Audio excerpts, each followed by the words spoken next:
It's time to check out tonight's best stuff, brought to you by Papa John's. Well, how do you become the 11th best shooter in the country? It's by being a gym rat, and that's what George Pappas is. That gives him shot credibility where he can set up the downtown, got the mid-range game working.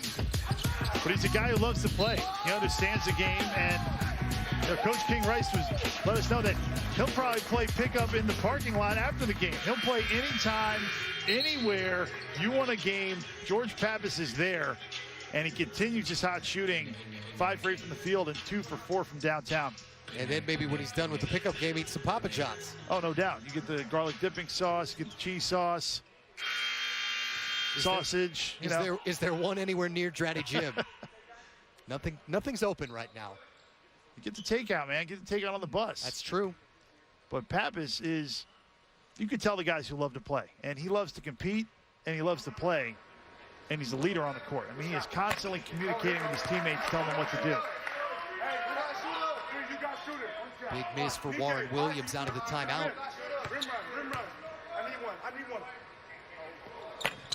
57% shooter and missed them both.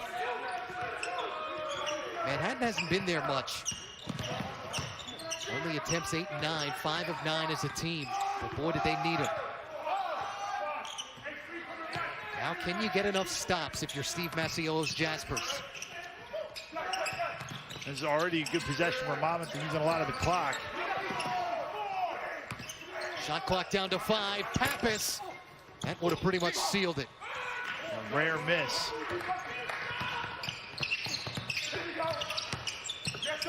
Watson setting it up. Stewart, great look. Huge shot, cuts it to single digits.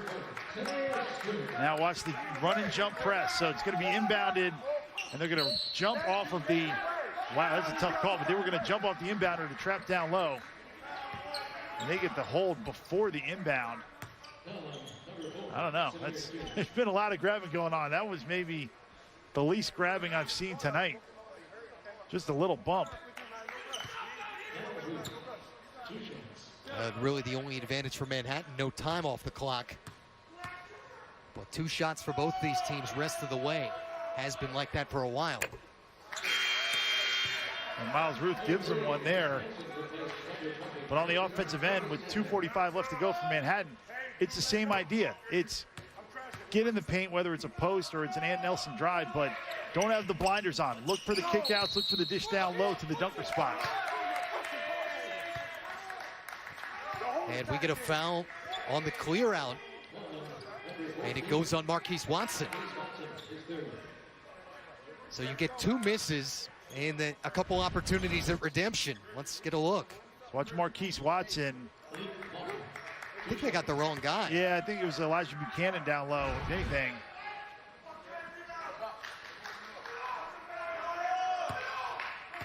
But he got it because he extended his arm, right? You could move somebody out with your backside and give him a little bit of forearm, but get that straight arm, start pushing guys over. It's an easy call. Samuel Chapu back in. The freshman Miles Ruth sits down.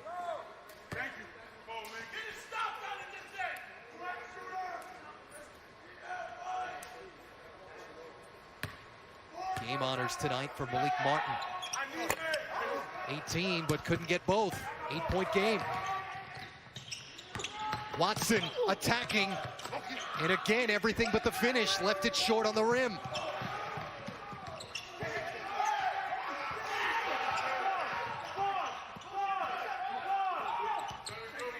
Inside 2.5 to go. Matt Martucci, Noah Savage. On a Metro Atlantic Friday night. Pappas, that's all for Ruddy and out of bounds.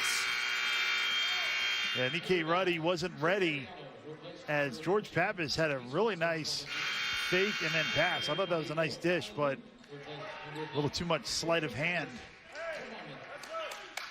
Made it tough to catch. Offense, defense for King Rice. George Pappas out. Miles Ruth back in. Oh, there's no higher compliment than being an offensive defense guy. Buchanan off the nice curl. Separation, bucket, and the line. Elijah Buchanan, the Bronx native, comes off the pick and roll handoff situation, is able to knock it down and one. But the last 2 possessions for Monmouth, there's been no help. I mean, there's been a right-handed drive and a right-handed drive. And that help isn't the responsibility of the same side corner. It's the opposite corner. Don't look now, 5-point game here in the Bronx. After the 3-point play from Elijah Buchanan.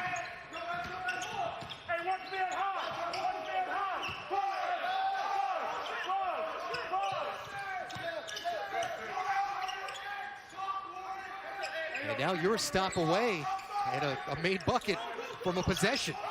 All right, good job by Monmouth to use some clock. Now you got to go. Hammond with 5 to shoot. That's off of his heel, off his shin.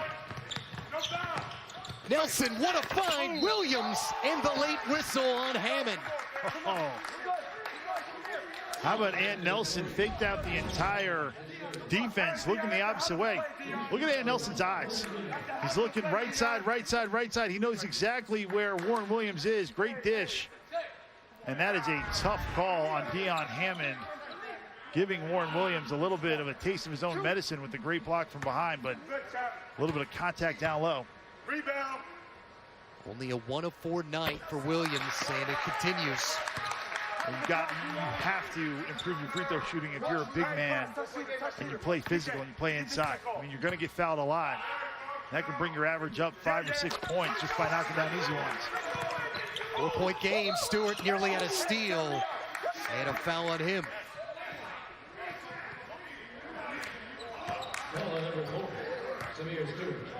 Samir Stewart went right through the body of Chapu.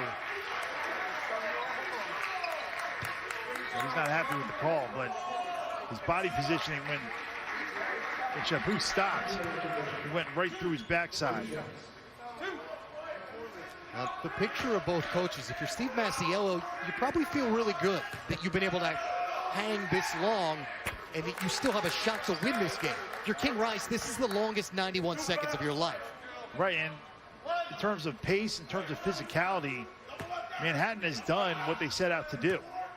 And Coach Rice wishes the score was a 99-94. You need to get him a Tarkanian towel over there. Give him some Papa John's, something. 1 of 2 at the line for Monmouth. And a foul on Pappas. So a pair of free throws coming for Nelson. And all of a sudden, you're a stop away. It seems like the last 2 plays, Ant Nelson is doing a better job of controlling his pace, knowing where everybody is on the court, and using the dribble to get to a spot. I mean, he had the sensational pass, and that time just kind of messing with the Monmouth defense with that behind-the-back dribble. Back to what's a 4-point game. The composure for Ant Nelson, the Seton Hall transfer. Knew that he was going to miss and saw it leaning right. And actually, I think tweaked something. He runs all the way into the back of Draddy. And I think you'll see it. It's where the basketball floor separated to the track. Yeah. Unfortunate right there. Don't need to foul if you're Manhattan yet. 4-point game.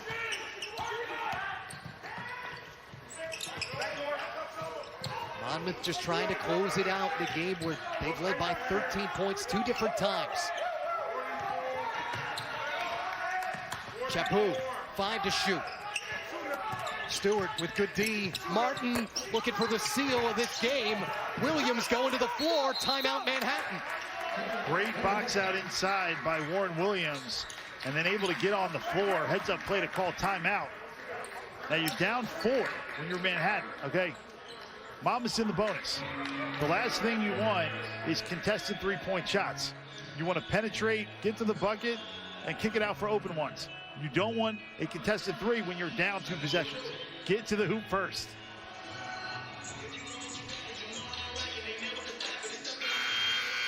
And Monmouth just trying to escape with what would be its 9th win. All 9 of them have come in conference.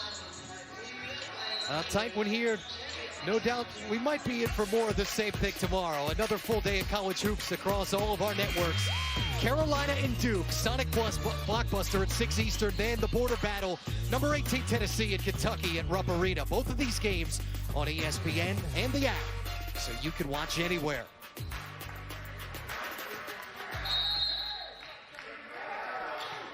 Can never go wrong.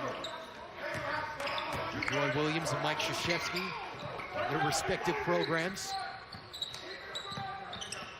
Matt Martucci, Noah Savage. What's been a good one as Williams lost the basketball coming across the lane, no foul called. And now you have to foul if you're Manhattan. And they foul Miles Ruth. I thought Warren Williams kind of telegraphed that move. He looked for the help, but then he just went to his right shoulder, and he wasn't really concerned with what the defense was doing.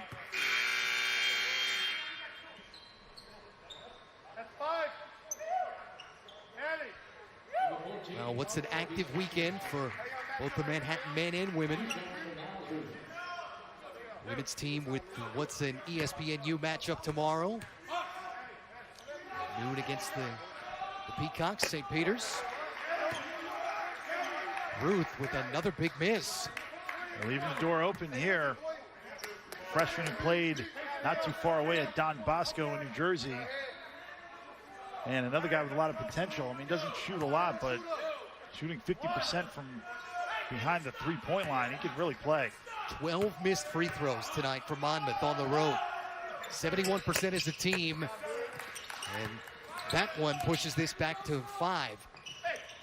But tonight, just under 56%. Buchanan looking to go. Stopped in the lane. Got his own miss. Diallo. And again, Buchanan trying to bat it around. Stewart's open to make it a 2-point game. Can't. One more time with 6 seconds. And out of bounds. And Monmouth going to escape. Well, that's been the story all night long for Manhattan is when they do get a wide open shot, they just haven't been able to knock it down.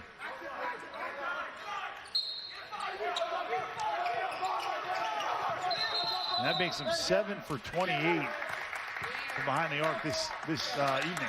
McClary turns it over.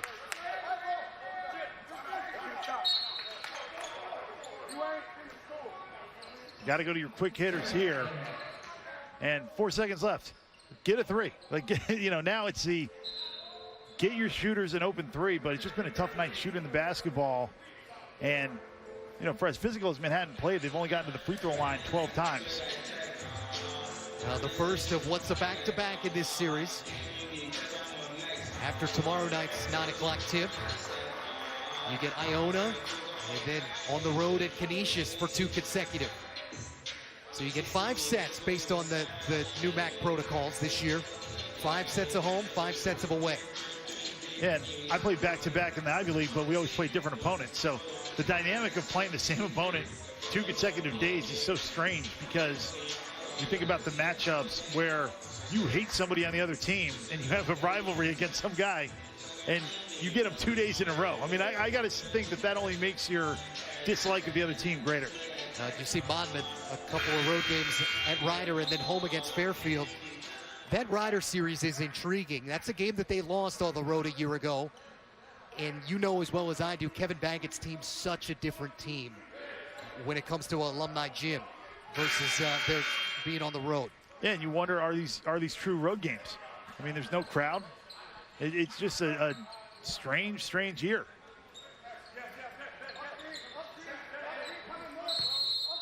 Well, after McClary didn't realize he couldn't run the baseline, you get the inbound. Stewart, this one won't go. Williams, one more bucket that won't go either.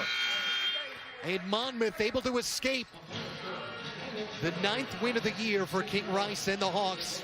And what's the 5th straight in this series over his good friend Steve Masiello and Manhattan Jaspers. And a balanced attack from Monmouth. 21 assists on their 24 made field goals. They knocked down 6 threes. They really shared the basketball, and that guy, George Pappas, had a night. 6th win in the first game of a back-to-back. Monmouth 6-1 in the opening games of series this year in conference. For my broadcast partner, Noah Savage, our producer, Anthony DeVito, and our entire fine crew, Matt Martucci saying so long for the Bronx. Monmouth by 5. Have a great night, everybody, and a great weekend.